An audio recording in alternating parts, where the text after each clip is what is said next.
Hey, I'm Corné, new podcast from Erwin and Joshua. It's live now today. It's podcast 3 already, and it's all about personal development, especially for entrepreneurs. We explain our habits, how we do things, our private life with our business life, and it's all in this podcast. Just start watching. Don't forget to subscribe at Immersify, and let know in the comments how's your work balance. Let me know. This is the Scale Up Show, bringing you the latest on income, marketing, and entrepreneurship. Well, I think that one of the biggest things when it comes to business, and if you start to become an entrepreneur, I think it's personal development. It's either because someone told you that, or I guess if you just Google online the word entrepreneur on YouTube, most likely the first video you're going to get is like $1 billion morning routine, $1 billion this, $1 billion manifestation. 100%. You know, so it's something you, I think, very quickly need to realize how you can utilize for yourself, because it's like something you can't really, at least I don't think you can win or play out. It's an ongoing thing that will stay with you for life, and you have to keep going to it. Yeah, I think everyone goes through phases as well, right, where you'll get up like extremely early, like abnormally early, where you know for a fact it's never going to last. But just because you've got that motivation at the moment, like you'll get up like 5:30, 6 a.m. You'll do the morning meditation, the affirmations, and stuff like that. And then once you realize what works for you, then obviously you start changing things in your own morning routine so that it's more beneficial to you and it's more in line with how you work and how you are as a person, I think. And that's the thing, the most important. What works for you is most important. 100%. Don't try to emulate from someone else, and I need to wake up at 5 a.m. club or something. For me, it's that bullshit. And but isn't it like, it's kind of ironic, because it's kind of like to every person you kind of speak with in this space, if you like to call it, if they wanted to become an entrepreneur and they want to start a business, it's somehow somewhere it's been told like, hey, you need to wake up early. But why? Like, why should you wake up early? Why not wake up at 10 and 11? Like, what's the difference? Sometimes for me that works better, and sometimes I wake up at 6, and I wake up when I have a great idea, and I think I start working on it. Exactly. And so of course maybe you have an appointment and you need to be on time. I think that's really important. But it's also important to have some goals for yourself, some weekly goals. I use the Momentum, and we had it in the mastermind. We saw the Momentum plugin for Chrome, and I use it now every day. And I'm not always using it but I try to use it every day. And give them 1 or 2, 3 tasks I need to finish on today, for example. And that works for me really well. To make short to-do list, keep them super short, and just do what's on your to-do list. And if you have something to add, just add it, but set it for tomorrow, for example. I think it just spans to, I think a lot of people think that by doing something, they're busy. So I think if you very quickly need to realize that just putting in action doesn't really mean you're moving forward. Yeah, like you can go to the gym every morning, but if you... We're just going through the motions, there's no point. Exactly, you know, it's like, it feels in your head you're doing something, you're moving places, but in reality, you're actually going backwards, because you're not really changing things up. And I think it's kind of what business design is like, when I really realized for myself, is that it's not about the hours you put in, it's about the efficiency. 100%. So if you think about, the Elon Musks, the Jeff Bezos of this world, it's kind of like they realize that most likely they're in terms of time a day and the focus you have, you can only really make 3 or 4 big decisions. Like, it's impossible to be on the dot every single hour. You simply just can't. So if you know this, you need to be efficient. So if you can wake up, you can do your stuff within like an hour and 2 hours, you're going to get more done than someone who's working 24/7 without really moving the needle. Exactly. I call it more the deep work. I'm a big fan of doing deep work, and since my daughter is born, I only work maybe 1.5 hour a day at max. No more time, other priorities. So and then I put in my earphones, start up my computer, and also having a schedule for doing it. Open my schedule only once. Open my email maybe at the beginning and at the end. For example, if I have a great idea, I don't open my email because maybe there's something in it and it gives distraction. Exactly. So I turned email completely off. All my notifications on all my devices are off. The only notifications what is activated is my alarm system. Only the really, really important things. I think, this is if I get a notification about my alarm or my security system, that's maybe important, and all other systems all 100% off. No social media, no email notifications, nothing. And that gives me the possibility to do some deep work. And then what I see, I can do something what you normally did maybe 6-hour day for, and I do it in maybe 45 minutes. Exactly. Yeah. I'm the exact Because exact no same. distractions at all. That's so important. Yeah, especially with people ringing me. Like my phone is 24/7. It's on do not disturb. Like I do not want people ringing me because they're sort of like taking control over my agenda if they do. Like if they want to contact me, they can send me an email, a WhatsApp, or an iMessage, and I'll just reply when I have the time. And that for me is much more efficient than them being able to ring me whenever they want. Same goes for clients as well. Like they'll book in through the Calendly. They cannot book a call on demand. Like they cannot send me a message saying, hey, are you free for a call right now? Even if I am available, the answer by default is no, because I don't want to train my clients into thinking that they can contact me at any point in the day. Because the more time I spend speaking to the clients, the less time I can spend in the ads manager actually focusing on the service delivery. But yeah, I agree with you guys. Like the more sort of I'm on this journey, the less I'm actually working hours-wise. Because yes, I'm much more focused on yes, the and deep work. about the phone calls, I really hate phone calls. Yeah. Especially for business, because just what you're saying, you're working on something, or you have maybe some time off, and you get a call, and you need to drop everything because you need to answer your phone. And that's the reason I forward all my phone calls to an agency who takes the call, ask what's the matter, and send me an email. And they're even not allowed to connect calls to me. They can do that, but they're not allowed to do that because I really want no phone calls. So that's the reason I have the agency. You have a lot of agencies who can do that for you. They answer your phone, ask what's it all about, and send me a short email. So if I see a missed phone call, 20 minutes later, maybe an hour later, when I say, okay, I log into my email and say, this was this person, or and it's about that. Okay, maybe I email them back, or maybe I call them back, but I don't really like to have my scheduled everything around my phone. Yeah, I think it's just like a Zoom call or a phone call. I like to call it. It's just inefficient from the get-go. Like 99% of the things that happen on these calls, they can be done either through text or through some sort of software. Yeah. It's kind of like the system I have with my VA as well is every day when that person stops working, they just send me a voice message. And all I have to do is wake up in the morning, just listen to the voice message, and then from there I know exactly what's going on without ever having to call each other physically. Exactly. And that's great with voice messages. And I think we need more to use voice messages. And there's a new update coming for WhatsApp that you will transcribe your voice message. Google Voice is already doing it for you. So if you have used Google Voice, they will transcribe your voicemail. That's great. But if WhatsApp is also start transcribing your messages, you can use it much more. It's much faster to do a text message. And yes, it's I really like to do it. I do it with my team. I do sometimes use voice messages just to say something. It works great. Yeah. It's better than a phone call because they have the same the same language, but in a much more efficient way. Yeah, and like you said, you can just listen to it whenever you've got the time available.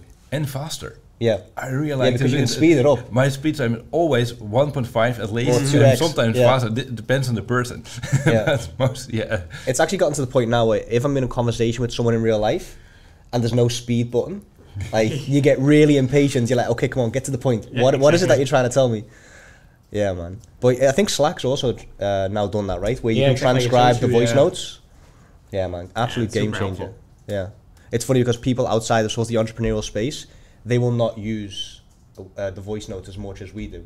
I think it's just like a natural thing that, because it's efficient, right? Mm-hmm. So when I send voice notes to people that are not in the entrepreneurial space, they're like, dude, just call me or send me a message. Don't send voice notes. It's random. It's to the point it just becomes an automated system. Yeah. It's just kind of like on a daily basis, you have these chats going on, and like sometimes when there's something outside of this, like it's you're speaking with someone else, has nothing to do with your business. You're so automated, you respond to that person the same way. Yeah. Then they kind of come back to you, what are you doing? What do you even mean? Because I always use like the thumbs up or like the caps. Yeah, emoji, exactly. Because that's how I communicate to people who work with me. Because then they know what I want from them. And then if you respond, is that you look at who is this idiot, man? What the hell is he even trying to say to me? It's funny because sometimes like the thumbs up can be seen as sarcastic. Yeah, I know. But we use it all the time. Exactly. Yeah, man, it's funny. Yeah, I think it kind of probably stems together because the conversation like what we have now is you very quickly need to realize like what works for you and where you need to take it then. Yeah. Because then you can build a system around it. I think it's the same with kind of what we discussed earlier a little bit is like when it comes to books as well. Like a lot of people think if I need to become successful, I need to read. Again, I don't know why. Maybe someone ever told them, hey, the successful people read, so maybe I need to read as well. Yeah. But for me, it was like it's super inefficient to just sit there and read through a whole book. Because quite often a book is like 300 pages, but there's like 1 page with golden nuggets. Yeah. So you need to read how it applies to you. Because it's like, I could read a book 3 years ago and read the book now. I'm going to learn different things. Yeah. Because I'm just in a different mind. Yes. And that's with everything. Like every aspect of life, what you learned from it a couple of years ago, based on where you are right now in life, you're going to catch up different things. And that's a good thing. And you need to realize that is also the case. You need to be open for it. That's why people always say, like, kind of break out of your confidence or break out of your, you know, your circle, your spang. Because that allows you to get access to these points. And that's a good thing. As you start just reading a book, most people just read a book from A to C, and that's it. And for a roman or something, that's fine, of course. But for if you want to learn something from the book, before I open the book, just never. Oh, if I got a new book, and for my mastermind from the US, I get a lot of books sent to my home, but I never open them before I want to think about what I want to learn from this book. And then I open the index page and I go search, okay, what are the most important chapters? And sometimes I say, okay, this maybe everything is interesting, and I read everything, but I always write something. I make always a summary for myself. It's just as on school, to learn it. Only reading it's not working. You need to take action. Yeah, you need to take action. Yeah. And it's kind of like, I always say is, if you read 1 book a year and you take all the knowledge from the book and you apply it, you've already outperformed 99% of the people reading books. That are reading like a book a week. Because people, they look on Instagram or Facebook and there's someone who says, hey, this book changed my life. Boom, they buy the book, they read it, and they're like, oh, why? And I think that's why, you know, the millionaire morning routine, the $1 billion morning routine, like those are the most watched videos on YouTube. Yeah. Because I guess people always want the quick fix. And I think it's just, I don't know, people find it interesting to see. They think by waking up 5 a.m., doing yoga, doing meditation, and doing all this stuff is then going to allow them to either get something. Yeah. Again, you know, I'm gonna have the harsh truth for you. It isn't gonna change anything. If you would woken up at 12, but you would have taken 2 hours of action, you would actually gonna closer to your goal than doing all the other stuff. Yeah, I think it's Alex Hormozi, right, that says that, like, rather than doing a whole morning routine, he just gets up and gets to work. And he says, in the 2 hours that people spend doing the affirmations and the meditations, he's already got 2 hours of work done. It's, you know, exactly. I think what I said in the beginning, it's important to make it the best routine for yourself. And what works, write it down. Perfect point. Do that for 4 or 6 weeks. Write every week down what you want to do, and at the end of the week, on Sunday, for example, what you did, and review back for a few weeks. You don't have to do it all the time. I did it for myself for a few weeks just to optimize my own process. Yeah. Where was I wasting time? No, one was phone calls. So I eliminated phone calls, and I eliminated a lot of work just because I did it for 6 weeks myself. Write every 15 minutes. Okay, what did I did the last 15 minutes, and write down in a few words. And then last week later, I analyzed the week before, just how to see where you can find some improvement. Because if you're just doing the work all day, you're busy. At the end of the week, you don't know what you did on Monday. But I think what you just basically concluded is that you took control of your subconscious mind, which is a very important thing. I think that the sooner you can get access to this, as in, like, you know, we all have our personal battles every day. You know, and I think the difference between, I don't want to say like a successful person because it sounds kind of cheesy, but I guess just someone who knows what they want to do in life and they got to figure it out. And it sounds super cheesy to say, but technically they escaped the matrix. But nowadays, you know, is the topic people always like to call it. But I think it all stems down to that point, because it's kind of like, if you know you wake up in the morning and there are personal battles you need to deal with, like everyone has it. But if you know that's the case, you can move on. You know, we're not 100% every day. And that's kind of where discipline comes into place. Because if it's you are 10% but you still show up, you did show up and you got it done. Yeah. I think it's also just focusing on stuff that actually like moves the needle. Like what you know, we just discussed about deep work. You know, if I look at the amount of, like I said, the amount of hours I work, it's now much less than it was previously. And then when I get the question, like, what books do you read? What podcasts do you listen to? What videos do you watch on YouTube? It's like, it's either much less than people expect, or it's completely different than what people expect. I got the question last week on my coaching, where someone asked me, like, what SMA related videos do you watch on YouTube? And my answer was none. I do not watch social media marketing content on YouTube because if I want information or if I want a golden nugget, I'll just speak to people that I surround myself with, and I'll get better quality information, I'll get better quality feedback, and something that is directly applicable to my situation. Whereas the YouTube content, first of all, it's free content, so there's a lot of fluff. People out there are just trying to sell you stuff anyway, and it's the content's never really relevant. It's a lot of filler content just to get content out there. Yeah, and the problem with YouTube is they want that you keep watching. They want watch time. Yeah. The goal of YouTube Exactly. is watch time. So Yeah. they do everything. And if I of course I also watch YouTube videos, but maybe 1 in the 2 weeks. Maybe I'm really careful with YouTube, because when you start it up, you get commercials, you get a lot of suggestions, exactly. and before you know, it's 1 hour later, and you watch a lot of crappy videos, and you learn nothing, or maybe not all the things you want. Yeah. So that's it's really a trap sometimes to start searching on YouTube. It's a great platform. Don't understand me wrong, but it's yes, it's sometimes a little bit dangerous. I think it's like, for me, I'm kind of at the point where I just cannot sit and watch a whole video. No. Like, I know with, I've got the and attention I span. don't want to say it's like, oh, be time efficient, but it's just when I sit there, like, I will skip through the video until I find what I'm looking for. Exactly. Yeah. It's the same with, like, if I would now in the evening turn on Netflix, I just cannot sit and watch a whole movie. No. It's just impossible for me to get that done at this point, which sometimes is annoying. But Yeah. I guess it's just a by effect what you get of this. And I think it all stems down to, for you to get to this point where you can kind of speak and say, hey, I have control of my subconscious mind, that you have to realize who you are. Yeah. And then we've discussed it in earlier episodes of the podcast as well, like by doing personality traits, and it's kind of what Joshua said as well, like if you have that circle around you, is you're going to be like 5 people closest to you. Yeah. So if the 5 people close to you all struggle to get here, or they're all stuck in a certain job, or they don't want to notice, you're going to be the same. Yeah. You know? Exactly. It's like the blind leading the blind. Like if there's no one there that understands how to get to that next point, you're not going to benefit from that circle. Yeah. Yes, and we talked about the books, but what I also liked, and I did it only last year, I started with audiobooks, and that works Great. Oh, it's a game changer. great. Yeah. Because I do it mostly in my car. So when I drive to my office, I like to have a separate office for my home. So I drive to my office, and not every day, because I need to be in the mood. Sometimes I start it up, and after 10 seconds, okay, I'm not in the mood to listen to this at the moment. So I turn on some music or something else, or nothing. That's also possible. But I really like to do audiobooks, and it's so much faster. You can a 1,000-page books. You can and maybe in. I don't know, not exactly, but in a much shorter time you can No, definitely. I agree. Hear it. The only thing what I don't like from audiobooks is if they explain, for example, a visual, or explain Yeah, a man, table. that's, That's sometimes. I was listening the 4-hour work week a few months ago on an audiobook, and he explains every source, everything. It's boring. The websites. www. Yeah.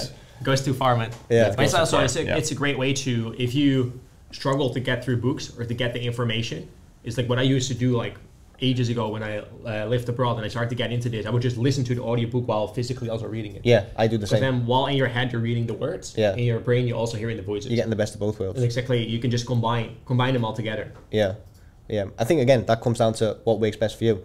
So when I listen to a book or read a book, usually I alternate between the two.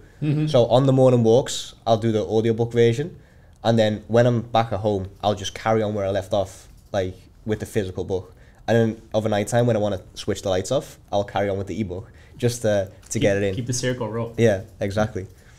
No, Yes, I think and maybe to sum up this podcast, this episode, I found an app a year ago. It's called. I was just searching on my phone. It's called Blinkist. Oh, Blinkist. And cool. it feels quite expensive. You pay maybe €100 or US dollars a year, but you get almost all books, a summary of all books. Yeah, in like so 15 if you want, minutes, what Aaron said, if you want to read one important thing about the book, just buy the software, and you can get all books for free if you have the license. Now you can only read the summary, but you have the most important things. Yeah. So everyone was talking about Think and Grow Rich. So I bought the book, quite thick thing, a big book, a little bit old. So of course you have a rewritten version, but I was starting it, I was not impressed. So I was like, okay. Yeah. So I did, I read it in 14 pages on Blinkist. Yeah. And you got the gist okay, of it. and now now I can say, okay, I know where the book is all about. So that was exactly. really nice to do. And doing think with much more books, I do that. And with one book was Made to Stick. It triggered me, and then I bought the real books. Okay, I want to read everything. but it's a really good. Sometimes you can use as a preview or just to get the main purpose of the book. It's really nice. Yeah. I think that's a great way kind of to end this podcast, because if you embody everything we just discussed, it's kind of like, most likely if you start to talk to someone who they kind of approach me and say, hey Aaron, how do I start with entrepreneurship? And there's a 99% chance that the topic they're going to ask me, hey, have you read the book Think and Grow Rich? Yeah, always. It's the same with like, if you read Rich Dad Poor Dad, because I think those two books are going to be, that's what starts you off. They're golden nugget. Yeah. And it's fine because it's a great way to get you in there. But I think those two books are also most likely two of the most misunderstood concepts in the entire world. Because people think they know what it's being taught in them, but it's completely different. It's a complete 180, and you think you need to get farther before you really realize this. Yeah. Fun fact: I didn't actually know there was a rewritten version of Think and Grow. Think and Grow Rich. Yeah, I read the old English version. It took me it took me 3 months to read. It was so hard. Yeah. I was like, oh my days, how are people getting through this book? But yeah, man. A funny thing is, like, for me, the most influential book is probably still The 4 Hour Workweek.